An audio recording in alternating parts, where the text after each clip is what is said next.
C'est l'une des 2 seules écoles de ce type dans tout le Grand Est. L'école de chiens guides d'aveugles de Voipy forme chaque année une vingtaine de chiens qui seront ensuite remis gratuitement à des personnes déficientes visuelles. Viens, tu fais demi-tour.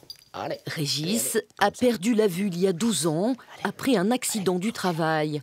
Et depuis 1 an et demi, il partage son quotidien avec Primo, un labrador de 3 ans. L'arrivée de Primo, ça a changé la vie autant dans le déplacement que dans la vie sociale avec les gens.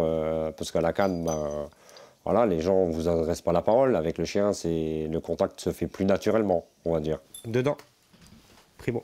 Très bien, mon grand chien. Aujourd'hui, Primo l'accompagne dans tous ses déplacements. Pour aller à la pharmacie, le trajet ne prend que quelques minutes. Allez, en avant. Allez, bien ton arrêt, bien ton trottoir. Allez, bien ton trottoir. À la canne, cela aurait été beaucoup plus compliqué pour Régis. Le chien, on va lui demander la porte, il nous amène à la porte directement.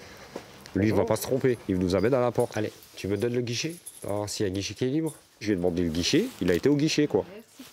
Avec la canne, on serait en train de chercher, ça serait pas facile. Dans la vie de tous les jours, c'est une aide très précieuse.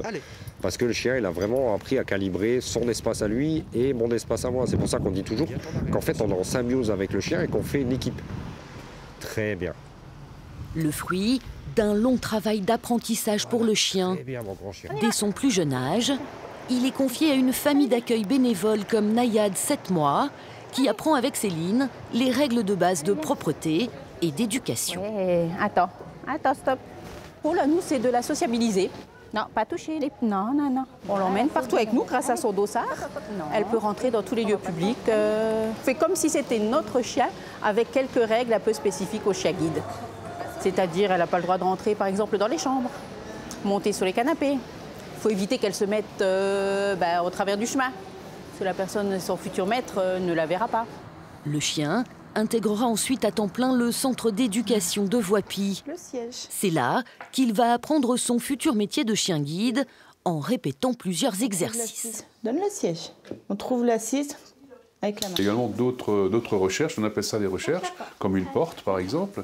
Donc la personne aveugle va demander à son chien de lui donner la porte. Donc le chien va lui présenter la porte, mais cerise sur le gâteau, il va présenter la poignée de la porte. Allez mon grand, traverse. En 9 mois de formation, le chien apprendra ainsi à gérer plus de 70 situations de la vie quotidienne. Bien, super ça. Nous, l'objectif, ça va être de lui donner envie de faire ces exercices-là. Donc on a des petites friandises et puis après, il y a des chiens qui vont préférer le jeu. On va utiliser aussi parfois le jeu. Le tout, c'est que on lui apprenne avec qu'il soit motivé à faire ce qu'il fait. Allez, madame. L'association, qui fonctionne grâce à des dons privés, forme chaque année une vingtaine de chiens qu'elle remet gratuitement aux personnes qui en font la demande. Allez, maman. Ouais, allez, encore un effort.